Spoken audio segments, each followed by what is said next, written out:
And welcome back to another segment of Good Vibes. I'm Martin Folson with the lovely and talented Debbie Cox DeNova. Debbie, good to see you again. How are you? Good to see you as well. Good. How are you?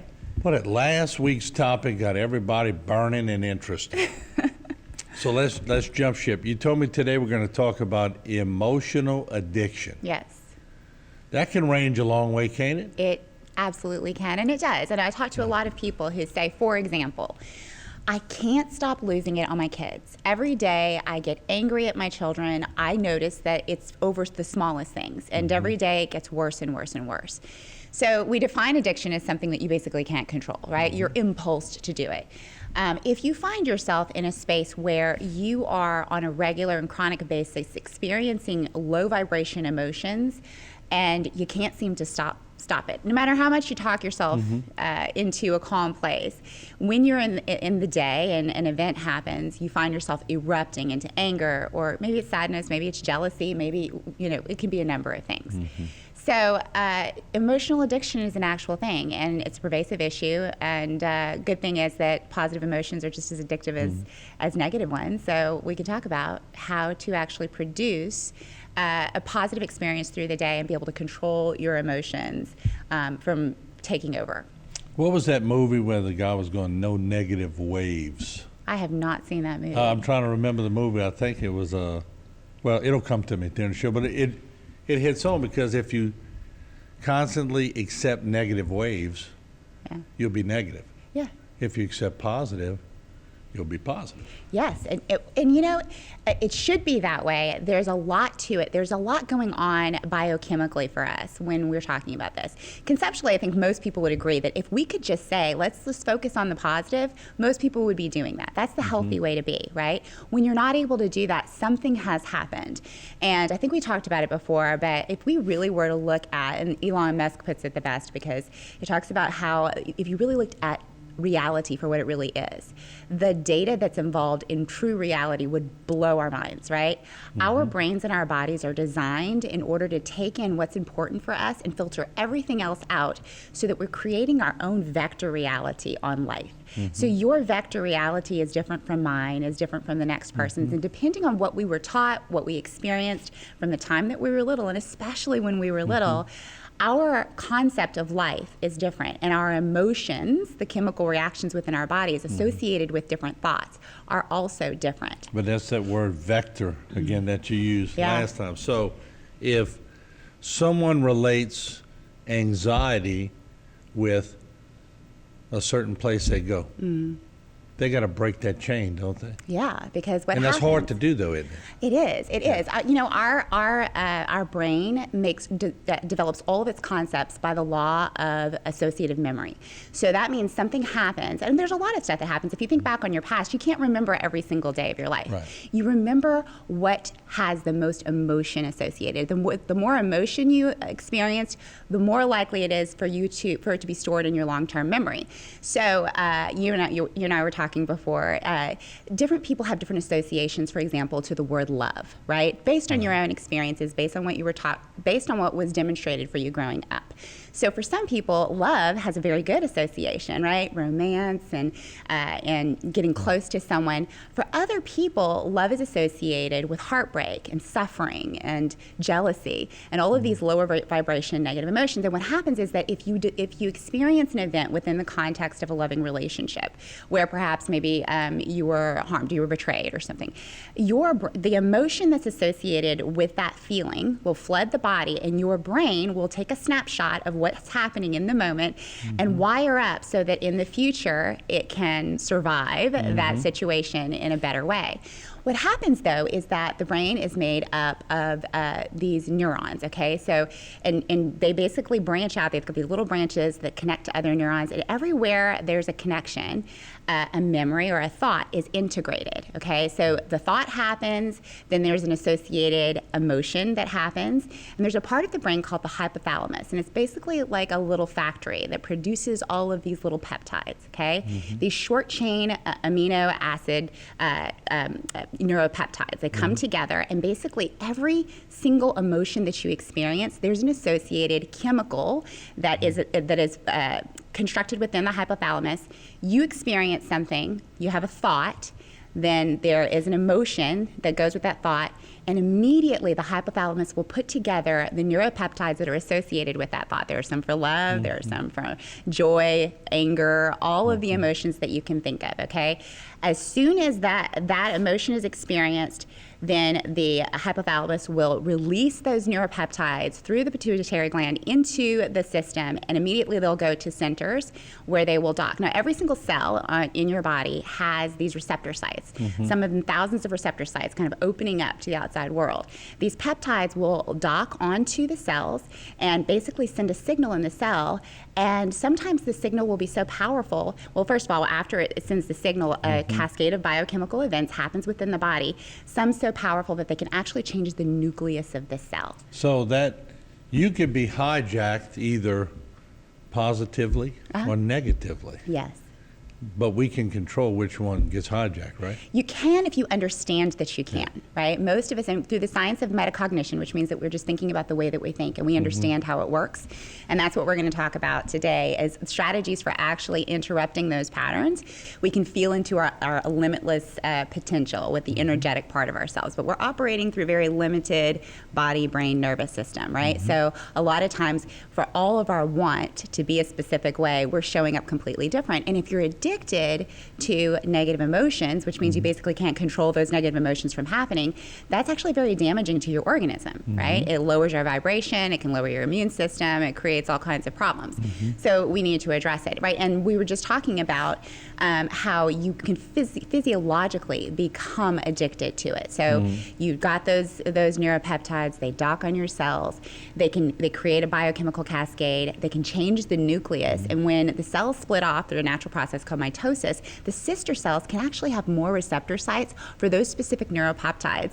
Now, your whole entire system is working to create the kinds of events that will give you a hit of the neuropeptides that you've become accustomed to. So that's why you can see people, you may know people who are just, they're always getting angry. At the smallest things, they're always finding the reason to get angry. Or I know a lot of people that no matter what you say, that glass is half empty. Yes, yes.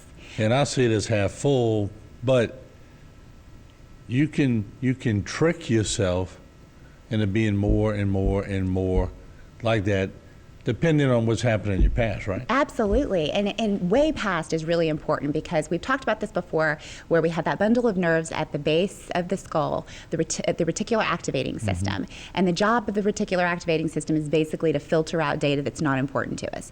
How does it know what's important? We tell it, right? With our focus. The thoughts we think on a regular basis become our beliefs.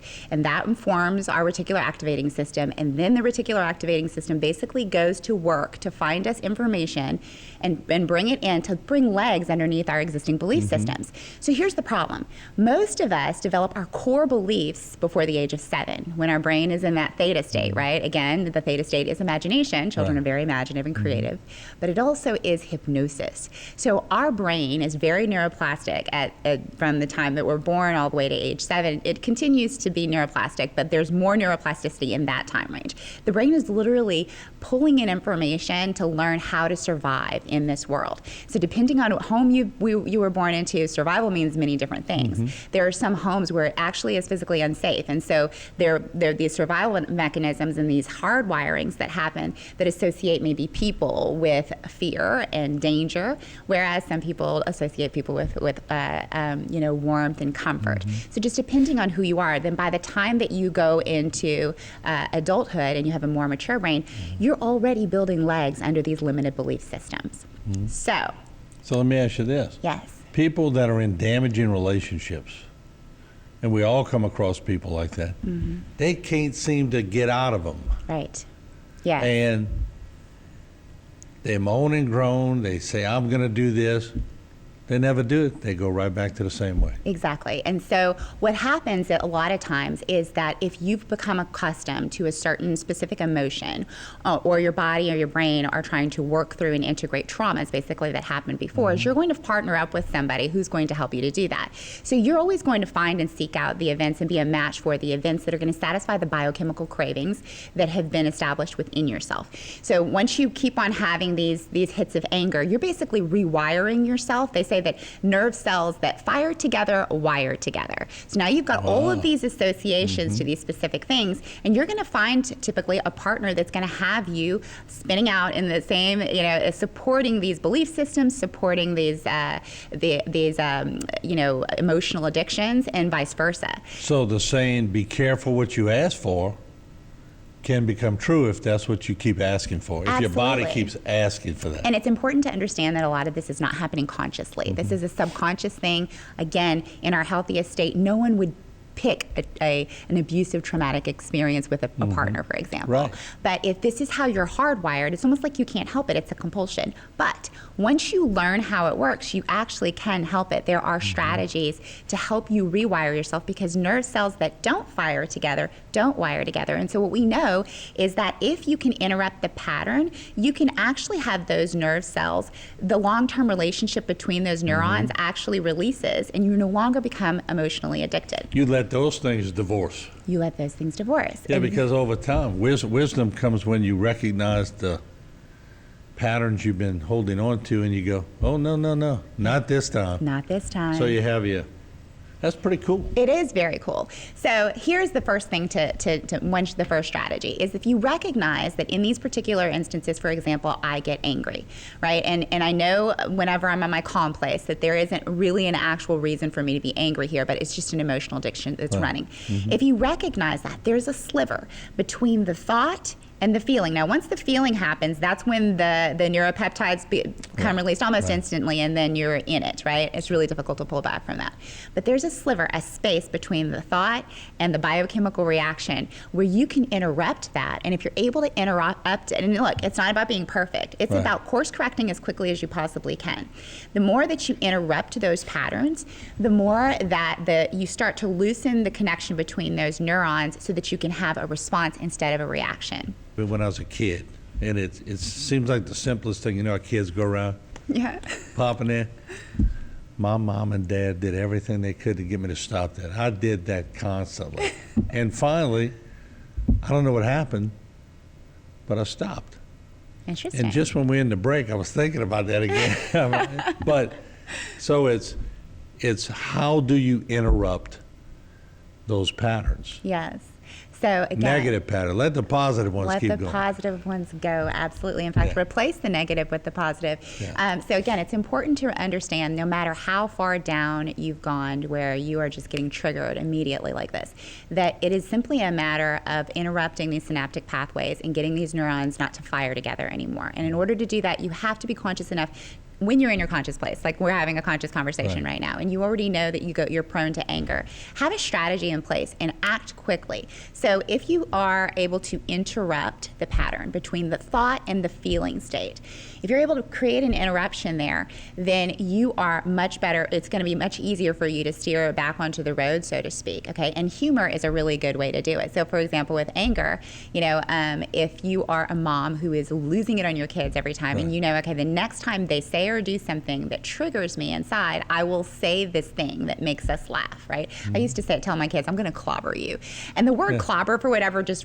really and it would make them laugh. It would soften the edges around it and interrupt the pattern of me becoming angry. If you already know that you have this pattern, what could you do? And sometimes you could say, Lord have mercy, or something like that, something that pulls you up and out that's silly enough that it stops you from going down that track so you can respond instead of reacting. The other thing is just observation, being able to observe that this is happening within you. When we are not in observance, what typically happens with the mind is that we identify with the feeling state. We just think it's the way of the world. This is just how the world is. Right. We forget that thoughts are simply programs. They're programs running within us. And so if we observe it enough, and we talked about this before, if you go into that more evolved part of your brain and you're able to label something, name it to tame it. I don't know if you remember that. Yeah. So if you're able to say, this is what's happening, you've already disengaged that part of yourself that goes into reactivity when you do that, because it's like a seesaw. Either you are engaged with your more evolved hardware, or you're engaged with your amygdala and your limbic system, the seat of emotion.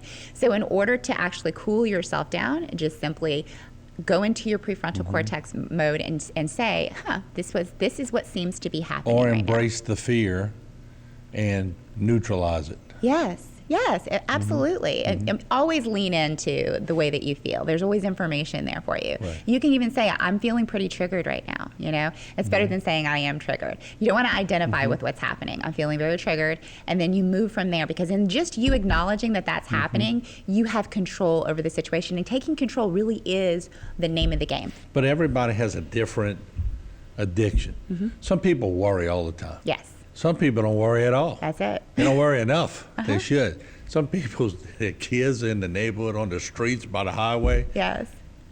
not one emotion. Yeah. The other ones, they're chasing their kids the minute they hit the front door because they worry. That's it. And can I tell you a really good strategy for Yeah. worry?